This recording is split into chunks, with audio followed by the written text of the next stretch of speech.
Se tem um anime que dá pra falar que foi o hype da temporada, sem dúvida esse é Oshinoko. Um mangá que já era extremamente aclamado, todo mundo aguardava ansiosamente por sua adaptação para anime e que teve uma estreia simplesmente colossal. O anime logo no primeiro episódio ficou no ranking 1 do My Anime List com uma nota que eu nunca vi na minha vida, e apesar de ter passado por diversas polêmicas no decorrer de sua exibição, ele ainda se manteve em alta até o final. Porém, será que ele é tão bom quanto todo mundo diz? Ou ele é apenas mais um anime overrated de temporada? Fala galera, tudo beleza? Arthur Dias aqui com mais um vídeo, dessa vez para falar sobre Oshinoko, que é, sem sombra de dúvidas, o anime que eu mais estava hypando pro ano inteiro. Muito disso por conta do seu autor do mangá, que é Aka Akazaka, o autor de Kaguya-sama. Ele sempre volta. Quem me acompanha sabe que eu simplesmente amo Kaguya-sama, é uma das minhas obras favoritas. Eu já fiz 3 vídeos sobre o anime, eu já vi o anime diversas vezes, li o mangá 2 vezes, inclusive coleciono ele, e só nisso já dá pra ver que eu gosto muito da forma como o Akazaka escreve, principalmente quando se trata de construção de personagem e drama. Por mais que Kaguya-sama não dê tantas portas assim pra construção de dramas, já que é uma comédia romântica, quando ele abre essa porta e coloca um arco um pouco mais sério, um pouco mais dramático, ele brilha completamente. Por conta disso, quando eu vi alguns comentários sobre o mangá de Oshinoko, né, falando que era um mangá que se voltava mais pro drama e que o Akazaka se dava mais liberdade de escrever esse tipo de coisa, o meu hype subiu pra caralho. E ainda assim eu aguardei essa adaptação de anime que já estava confirmada, né, e eu estava extremamente hypado pra ela, e o meu hype só foi subindo, né, quando veio a estreia, que eu não vi o episódio logo na semana em que ele lançou, né, mas já tava todo mundo comentando, ele foi pro topo do My Anime List com uma nota de 9.40, eu nunca vi uma nota de 9.40 no My Anime List, e isso é simplesmente absurdo, mas aí foi o ponto que eu pensei, pronto, temos o anime do ano. E olha, foi um anime que ele foi muito bom, teve temas muito interessantes, né, a forma como ele abordava algumas coisas foi realmente muito boa, e eu arrisco dizer que ele sim me decepcionou em alguns pontos, e eu acho que por essa ninguém esperava.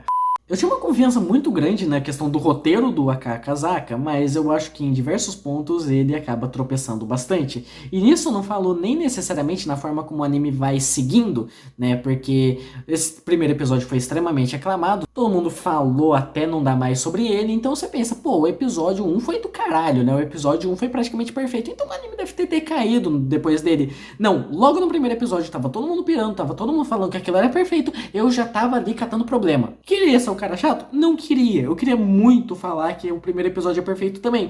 Mas teve coisas que me incomodaram. E sinceramente eu acho que o primeiro episódio é onde mais vai ser fácil de ter coisa que ali que pode incomodar um pouco por conta da estrutura que ele acaba seguindo. Não é raro a gente ter alguns casos de anime que o primeiro episódio, o episódio de estreia, ele é mais longo que o normal. Logo nessa temporada mesmo, a gente teve o caso da nova temporada de Kimetsu, que teve um episódio duplo ali que durou 45, 50 minutos. É algo, querendo ou não, normal, principalmente quando o anime demora um pouco pra se revelar. Quando 20 minutos não é o suficiente pra mostrar do que o anime é capaz. Um caso muito interessante de pegar e comparar, inclusive com Oshinoko, é Re:Zero. Re:Zero, você começa o anime e você pensa que vai ser mais um anime de fantasia, mais um isekai, mais um negócio ali genérico pra caralho, chato pra caralho, e em 20 minutos ele não se mostra com todo o potencial que ele tem. Porém, conforme o episódio vai avançando, conforme a narrativa vai se construindo, o clima do anime vai se alterando, a ambientação vai se mudando, até que você chega no final do episódio e você tem um momento de catarse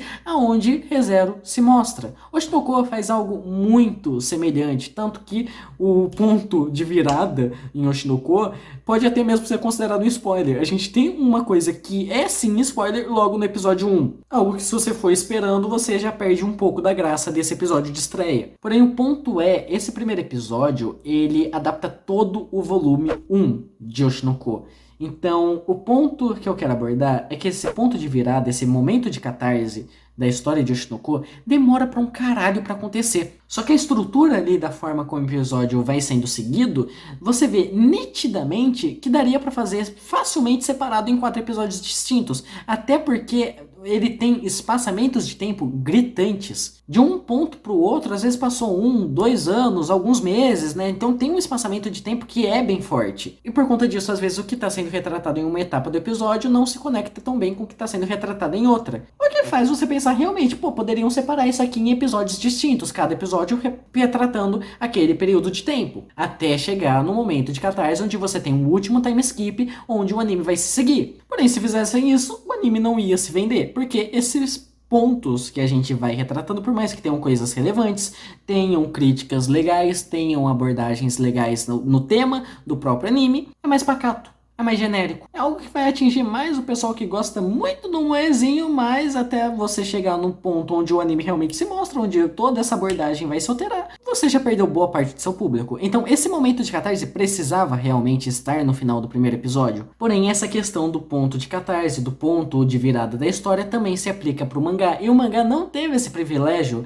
que o anime teve. Então teve que usar umas pequenas trapaças, e essas trapaças, querendo ou não, podem atrapalhar um pouco o rumo da narrativa e a forma como o primeiro episódio é construída. E agora entrando um pouco mais em detalhes, porque, falei, primeiro episódio, querendo ou não, já tem spoiler, então a partir de agora vai ter os spoiler livre, não só do primeiro episódio, mas do anime inteiro, porque não tem como falar de Oshinoko sem entrar em detalhes. Basicamente a gente começa o anime acompanhando um médico, né, ali chamado Goro, se eu não me engano, o nome do médico não é relevante, que é um médico extremamente fascinado por idols, principalmente uma chamada Ai, de um grupo extremamente grande, um dos maiores do Japão, até que ele descobre que ela é só a próxima paciente. A idol que ele tanto admira, a idol que ele tanto gosta, está grávida de gêmeos. E decide acompanhar esse processo de gestação, apoiar ela nesse período e ajudar a manter o seu segredo. Ajudar a manter o sigilo da família dela, enquanto ela mantém essa carreira de idol. Até o momento que ele é morto por um stalker. Porém, não basta ele ser morto por um stalker, ele reencarna como um dos gêmeos da Ai,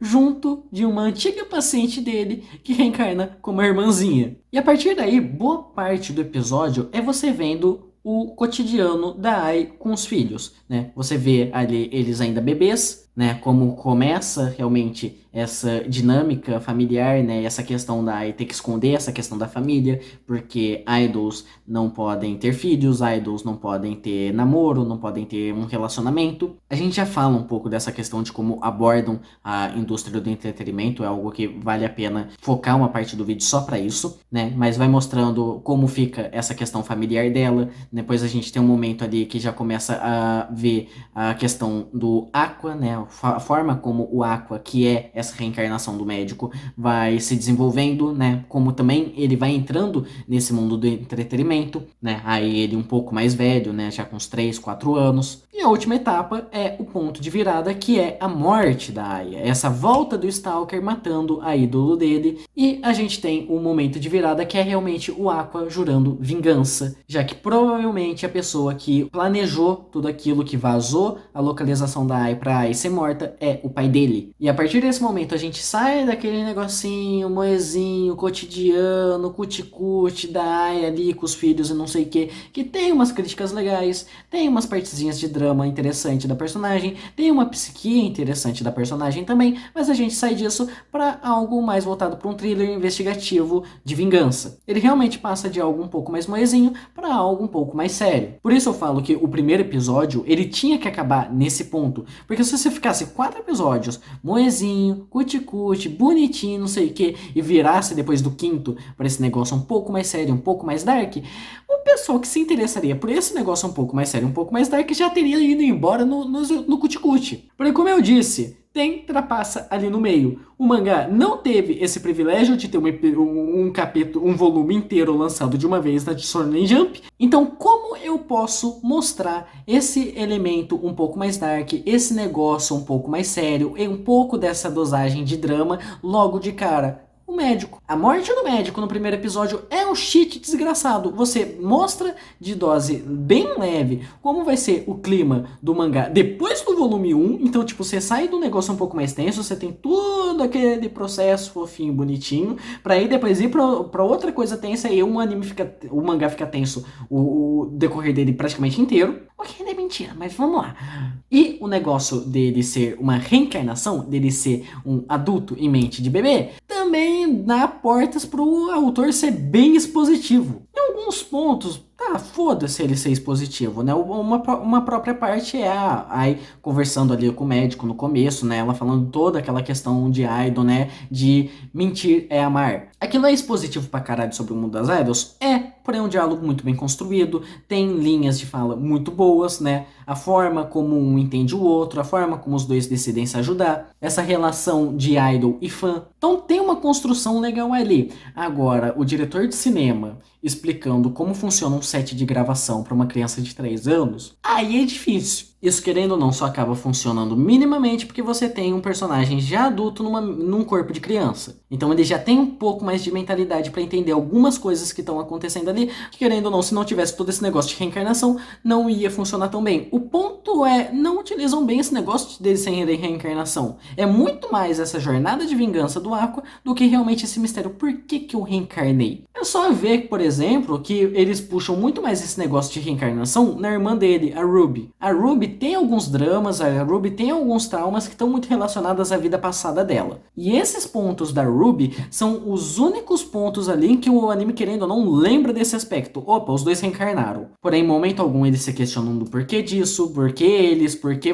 são filhos da Ai. Simplesmente acontece e você aceita. Outra coisa que já incomoda um pouco nesse primeiro episódio é que, apesar de todos os personagens ali que são mais centrais, todos os personagens que são mais principais, eles serem muito bem construídos, eles são bem desenvolvidos logo de cara, eles já têm características próprias, já têm características que são interessantes de você abordar, de você analisar mais ou menos, porém os personagens que eles não são tão relevantes são caricatos até dizer chega. O maior exemplo disso no primeiro episódio é o Stalker. Aquele Stalker podia ser muito bem aproveitado, principalmente se for comparar com a forma como ele estava retratando aquele mundo das idols, porém fazem um Stalker de uma forma completamente caricata, completamente genérica, completamente foda-se. É algo Ed, algo cringe e acabou, é isso. Querendo ou não, a gente tem muitos personagens no decorrer do anime todo que acaba seguindo um pouco essa questão mais caricata. Como, por exemplo, aquele diretor de cinema que o Aqua vai atrás logo no comecinho, lá pelo episódio 3, episódio 4. A gente vê alguns diálogos dele, principalmente envolvendo a Arima, a gente vê que aquilo é caricato pra porra. É um cara que só se importa com lucro, que só se importa em vender aqueles atores ali,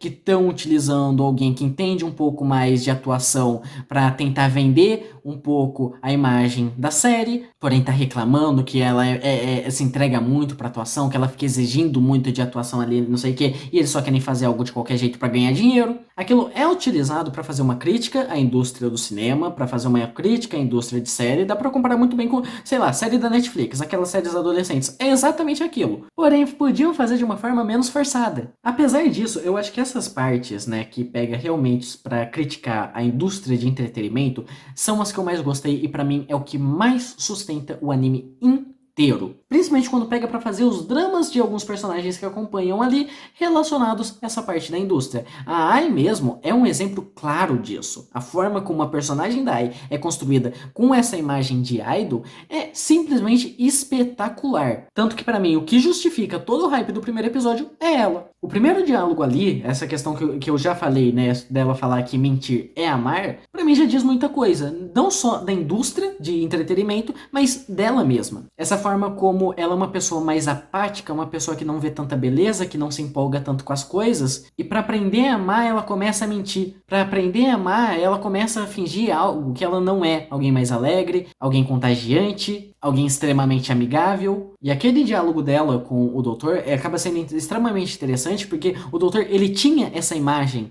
da Ai, e ali a Ai se expõe como algo que ela realmente não é, expõe esse lado negro do mundo das idols, esse negócio delas não poderem ter uma vida social privada, e principalmente a questão de idol ser muito mais um conceito, ser muito mais uma ideia que é vendida, e dela ter que manter essa mentira para conseguir vender cada vez mais e mais. Mas também essa forma como a mentira dela, né, a forma que ela enxerga que mentir é amar, querendo ou não, impacta a própria relação pessoal dela. Como, por exemplo, aquele negócio dela dizer eu amo todos vocês, né, viver dizendo eu te amo pros fãs, e essa frase se tornar banal no vocabulário dela, se tornar uma palavra vazia, a ponto dela ter medo de falar eu te amo pros filhos e ter o mesmo sentimento, ter esse sentimento de vazios, ter essa sensação que ela realmente, que ela não ama de verdade os filhos dela. Pô, já é uma característica legal pra caralho que a personagem tem logo de cara. E esse negócio da indústria do entretenimento ser uma mentira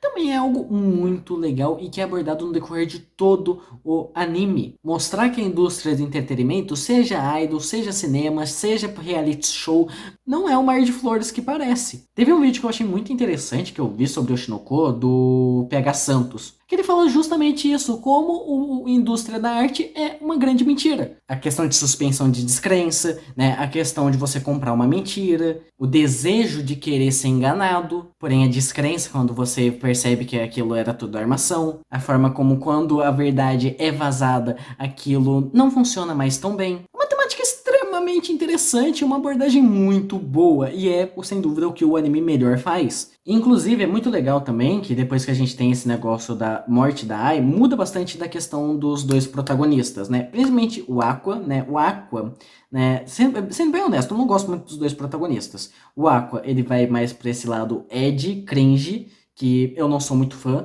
Ele vira um Ayono Koji que pelo menos sabe fingir que sorri. Já a Ruby acaba seguindo um negócio um pouco mais moezinho, um pouco mais descontraído. Tem seus draminhas, mas acaba não tendo tanto destaque também. Apesar de muito do anime ser voltado pro negócio da Ruby tentando montar ali o grupo de idols dela, tentando ser aceita por algum grupo de idols, os caramba. Mesmo nessas partes que na teoria era pra ser mais destacado nela, o Aqua ainda rouba muita cena ou outras personagens que acompanham isso, como a própria Arima. Mas o que eu acho interessante dos dois personagens é que cada um, querendo ou não, herda um olho da Ai, né? Cada um tem aquela estrela no olho, só que um no olho esquerdo, o outro no olho direito, não lembro qual exatamente, mas isso, querendo ou não, também conversa com duas características que a Ai, querendo ou não, acaba tendo. A Ai, nesse discurso, né, de mentir é amar, também deixa escapar que o amor pode ser uma mentira. E querendo ou não, cada filho dela acaba seguindo por um lado. A Ruby indo mais pro lado de que mentir é amar e o Aqua de que o amor é uma mentira. Isso eu acho interessante. Porém, como eu disse, os dois personagens ali isoladamente, eu não sinto que sustentam tanto o anime. Os maiores pontos em que eu realmente acho o anime interessante estão muito mais relacionados ao arco do Aqua do que o arco da Ruby. Porque eu sinto que o Aqua, ele acaba puxando mais personagens interessantes pra história do que a Ruby mesmo. Acaba que muitos personagens que acompanham da Ruby vão pra lá por conta do Aqua. Novamente citando a Arima, personagem que já apareceu logo no episódio 1, né? Tinha aquele tom de rivalidade com o Aqua, mostra ali que a Arima sente alguma coisa pelo Aqua, porém ela acaba sendo jogada no núcleo da Ruby na metade do anime. Tem um arcozinho interessante dela ali relacionado à série que ela tá montando, que ela arrasta o Aqua pra ser o vilão no final, que é outra parte que eu acho extremamente boa, né? Principalmente por falar mais sobre essa parte de produção de série, né? Produção de cinema, que pra mim foi muito interessante, porque querendo ou não, eu comecei a cursar cinema ultimamente, então ver isso retratado ali pra mim foi muito legal, né? Aquela cena, né? Quando o Aqua começa a improvisar dentro do set, ele começa a ver, não, calma, essa série tá tomando pau, essa série tá com diversos problemas, a atuação tá fraca, produção tá conturbada, o script tá mal planejado, e ele começa a improvisar utilizando todos os elementos que ele tem naquele ambiente. Opa, um ambiente fechado, né, mas, pô, tá chovendo, tá cheio de goteira. Vou usar poça de água para dar um clima melhor pra cena, para dar mais tensão, para deixar aquela ambientação mais pesada. A atuação tá fraca, vou improvisar, né? Vou chegar ali do lado do ator, né? Um take que não estava planejado, né? Mudaram completamente a posição ali das câmeras assim, em cima da hora, em cima da atuação dele, né? Ele xinga o ator, né, discretamente, sem pegar em microfone nem nada, né, para o ator ter uma reação mais espontânea, ter uma reação mais real, né, entregar algo que parece que é atuação, mas é ele de verdade, quebrar um pouco essa máscara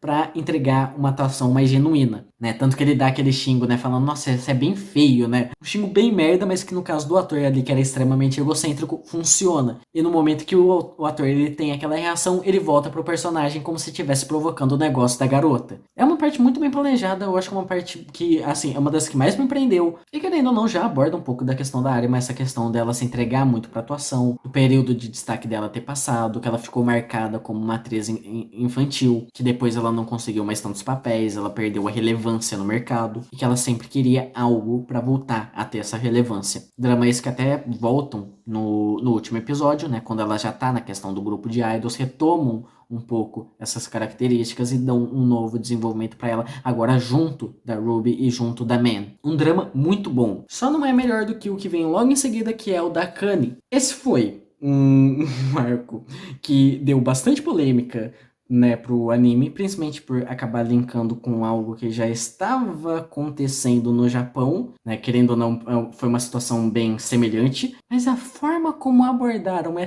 tão perfeita pro drama que puta merda, né? Essa questão sobre cancelamento de internet, né? Pressão do público em cima de um certo ator e que às vezes pode fazer ele tomar atitudes impensáveis. Eu acho muito legal, né? A forma como constroem a personagem da Kanye, a personagem ali que tá naquele reality show de namoro, mas tá meio deslocada, ela não sabe direito como agir, ela não tem tanto destaque, ela tá naquela pressão do agente dela que tem que fazer a marca dela se destacar um pouco mais. Ela tá tomando bomba das críticas, ela tá todo mundo falando que ela podia sair do programa e não faria diferença nenhuma. E por algumas coisas, incluindo manipulação do próprio programa, ela acaba tomando atitudes impensadas que acabam gerando uma grande bomba na mídia. Ela acaba ferindo o rosto de uma colega de programa, que é modelo, que poderia estragar um pouco a carreira daquela personagem. E apesar de durante o programa as duas terem se entendido ali, né, a modelo entendeu que não fez aquilo de propósito, tentou agir de uma forma diferente para ver se chamava um pouco mais de atenção no programa,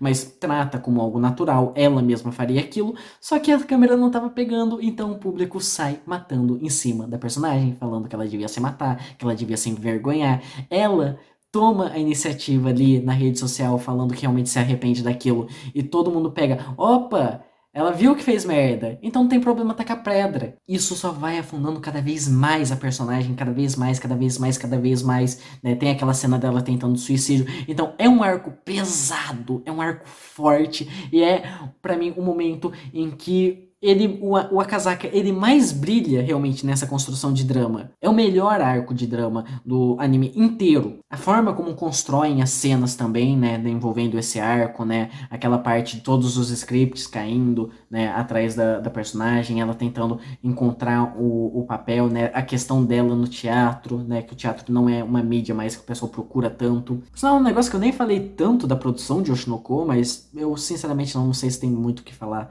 da produção. Os maiores pontos de destaque da produção do anime inteiro estão lá no primeiro episódio e alguns no último, né? O último ele tem alguns takes legais, principalmente na apresentação, né? A Ruby tomando iniciativa ali no palco, meio que despertando algo na Arima, né? Despertando uma empolgação maior nela. Ou o Aqua refazendo a dança lá do primeiro episódio. Mas no primeiro eu acho que tem takes um pouco melhores, né?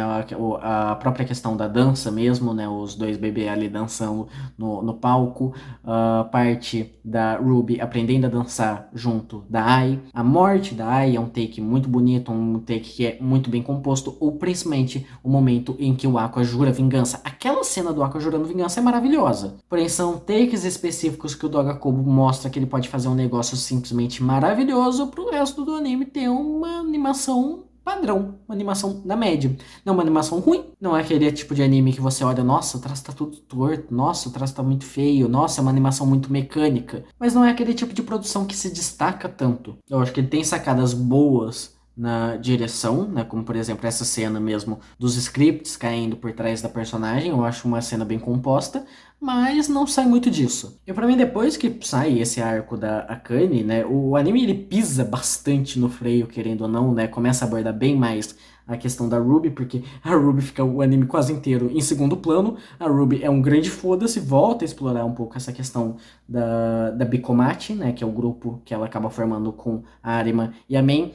A Main entra de meio de penetra, tem carisma, é legalzinha, mas por enquanto nada de muito relevante dela. Acaba sendo mais uma personagem pra fechar ali o trio e realmente ser um grupo de idols. A Arima tem muito mais destaque do que a Ruby. A Ruby, como eu falei, é o ponto onde mais puxam de novo aquela questão dela ser uma reencarnação, porque puxa muito aquela questão de como ela queria se tornar uma idol na vida passada, como ela admirava a Ai, né? Inclusive, uma das melhores partes pra mim no primeiro episódio eu falei, né? A Ruby aprendendo a dançar, porque a Ruby traz um trauma da vida passada dela na vida atual, né? Aquele negócio que a Ai fala, nossa, sempre que você anda, parece que você tá preparada pra cair, mesmo que você não vá, né? A Ruby, ela consegue andar de boa, só que como na vida passada ela era muito doente, né? Ela tinha um físico muito frágil, sempre que ela tentava andar, ela caía. Então isso desenvolveu um trauma na mente dela, que sempre que ela vai andar, ela tá preparada para cair, por conta disso ela não consegue dançar, por conta disso ela não consegue se movimentar muito bem. E a gente vê no primeiro episódio ela meio que quebrando esse trauma junto da Ai, né? Então acaba que a Ruby é a personagem que mais resgata essa questão da reencarnação. Mas de novo, ela é tão segundo plano que foda-se. Essa etapa final, né? O grupo ali, o Bekomate, você vê nitidamente, era pra Ruby ser o centro. Não, virou a Arima. Tanto que você pensa ali quando estão formando o grupo que a Ruby realmente vai ser o centro, que nem a Ai era o centro da equipe, e a Arima se torna o centro da equipe. Porque a Arima é a que melhor sabe cantar, é a que melhor sabe dançar, é a mais esforçada de todas, só não é a que mais tem interesse. E aí a gente volta em toda aquela questão de como ela foi meio que deixada de lado, ela foi abandonada pela gente, foi abandonada pela família, né? Ela não tinha mais valor depois que cresceu, todo mundo ainda via ela como aquela atriz mirim. A gente vê isso sendo rompido depois em palco. A gente vê crescer uma determinação maior na área, mas se tornar realmente uma idol boa, uma idol capaz, tanto que ali até destacam que ela tem uma evolução muito grande na forma como ela tá se apresentando na primeira música pra segunda, porque ali ela já se soltou, ali ela já tava mais determinada a ser aquilo, principalmente pelo apoio do Aqua. Um romancezinho meio merda? Um romancinho meio merda. Triângulo amoroso que colocam depois envolvendo a Caneta piora? Piora. Né? Até porque o Aqua, né, envolvendo a Kanye, ele tem muito essa questão meio light missa, né? Naquela parte que a Kanye, ela começa a atuar como se fosse a Ai, né? E o Aqua, ele percebe que ele conseguiu, que a menina ali conseguiu ler muito mais Ai do que ele conseguiu ler em anos, e poderia ajudar ele a descobrir outras coisas. Por exemplo, a Kanye, ela em dias estudando a Ai, estudando o passado da Ai, estudando o grupo, ela já conseguiu desenvolver a teoria que provavelmente ela tivesse filhos que escondeu. Então o Aqua, ele vê esse potencial e fala, opa, posso usar essa filha da puta pra achar meu pai. É cringe, velho. O Aqua é um personagem cringe. Porém, acaba que por esse negócio dele ser ator, né, ele tá nesse mundo de entretenimento, ele sabe fingir bem emoções, sentimentos, consegue manipular algumas situações por conta disso, até dá pra relevar. É uma suspensão de descrença que você aceita. Você compra a mentira do anime. Mas enfim, eu acho que é isso que eu achei sobre Oshinoko. Como eu falei, é um anime que eu gostei bastante, principalmente de toda essa parte de entretenimento, né, as mentiras, o lado obscuro dessa indústria. Alguns dramas que estão relacionados a isso também são muito bons, o drama da Arima, o drama da Kanye, né, que estão muito relacionados com essa questão da indústria, os caramba, são maravilhosos, é muito bem escrito. Já outras coisas, você fica meio problemático. Você percebe que tem alguns tropeços, percebe que tem algumas coisas ali que foi colocado mais por uma questão editorial, como essa questão da reencarnação, parece muito uma trapaça do Akazaka para mostrar um pouco como vai ser o clima da história antes do que vai ser mostrado. Porém, não são coisas que necessariamente estragam a obra. Eu, querendo ou não, quero ler o mangá de Oshinoko, né? Eu tô muito ansioso para segunda temporada, que já anunciaram também. E eu espero que a trama, né, a forma como desenvolvem algumas coisas, continue crescendo. Esse mistério do Aqua, né, procurando o pai dele, né, toda essa questão. Espero que evolua de forma boa. Mas enfim, é isso que eu achei de Oshinoko. Comentem aí embaixo o que vocês acharam do anime, se correspondeu o hype ou não. E é isso, eu vou ficando por aqui. A gente se vê no próximo vídeo. Falou!